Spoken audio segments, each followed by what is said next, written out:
यूहन्ना 16 अध्याय 13-14 पद में लिखा है, परंतु जब वो अर्थात सत्य का आत्मा आएगा तो तुम्हें सब सत्य का मार्ग बताएगा, क्योंकि वह अपनी ओर से ना कहेगा, जो कुछ सुनेगा वही कहेगा और आने वाली बातें तुम्हें बताएगा। मतलब कुल मिलाकर सत्य बताएगा, शुद्ध बताएगा।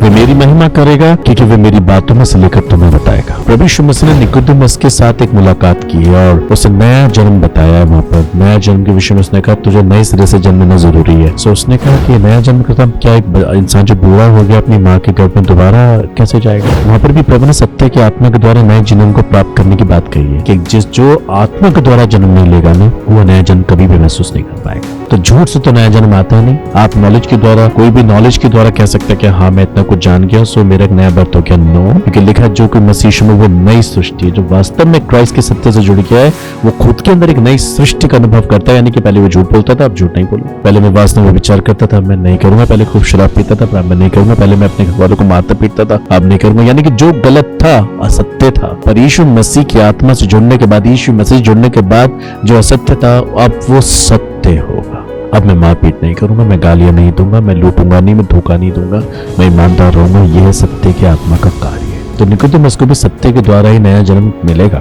ये प्रभु ने बताया था पूरी दुनिया को। इवन सामरी स्त्री का इंसिडेंट देखो, जब वो कहती है, प्रभु कहता है तो जीवन का जल दूंगा अगर तुम मुझसे मांगे। प्रभु ने उसने कहा प्रभु यहाँ तेरे पास कोई बर्तन नहीं है तो वहां से जीवन का जल तेरे पास आया कैसे। फिर वो आगे कहती है जो कुआं है कि हमारे याकूब का है, और आगे लिखा है कि उसके समय के लोगों ने यहीं पे आराधना प्रार्थना संगति की है। तब प्रभु यीशु मसीह ने साफ साफ कहा कि उस समय आ रहा है जब परमेश्वर आत्मा सच्चाई से भरे हुए लोगों के द्वारा आराधना ग्रहण करेगा। एक्चुअली बताओ वहां पर भी सत्य की आत्मा का वर्णन है। परमेश्वर ने, आपको सच बताओ, परमेश्वर आराधना नहीं ढूंढ रहा है, परमेश्वर वर्शिप तो ना ढूंढ रहा है, परमेश्वर वर्शिपर को ढूंढ रहा है। परमेश्वर आराधकों को ढूंढ रहा है, ना कि उनकी आराधना को। आराधना तो ढेर सारे लोग कर रहे हैं, गिटार बजाकर, गाना गाकर, बांसुरी बजाकर, ड्रम बजाकर, कुछ भी। आराधना तो ढेर सारे लोग कर रहे हैं, मगर परमेश्वर को आराधना नहीं चाहिए हमारी। परमेश्वर को आराधक चाहिए जो सत्य से, आत्मा और सच्चाई से आराधना करता। ढेर सारे लोग प्रार्थना करते हैं, परमेश्वर को प्रार्थना नहीं चाहिए। परमेश्वर को प्रार्थना करने वाला व्यक्ति चाहिए जो सच्चाई से जुड़ा हुआ। पवित्र आत्मा जब किसी के जीवन में आता है,